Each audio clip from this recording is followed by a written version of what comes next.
Pila na tulupangdan nga Granada gali ang naglupok sa wing van hanggang ginapanagyan ni Francis Anthony Cartagena sang Gunian Bayan members sa Maasin ni Iloilo matapos mabatian sang residente ang lupok alas 11 sang gabi Disyembre 26 suno sa pahayagan ni Police Major Jose Nemias Pamplona si Popres sa Maasin Municipal Police Station ginpayag sini sa nasambit nga oras nabatian sang residente sa lugar ang lupok sa wing van apang wala sinigin sapak sa pagpati nga sa dalayon nga init sang wing van ini ang naglupok.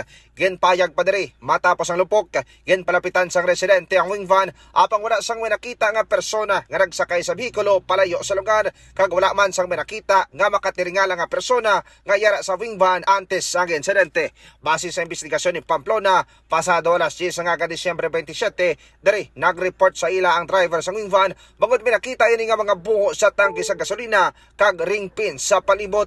Nagapasalamat naman si Pamplona nga sa paglupok sang Granada wala sang minapilasan nga residente. Na-recover sa lugar ang fragments sang Granada apang hindi pa ma-establisher kung ano nga sahi ini bangod ipaidalong pa ini sa examination sa crime laboratory. Dugang pa sini wala nila ginadula ang posibilidad nga pamahog ang tuyo sa paghaboy sang Granada.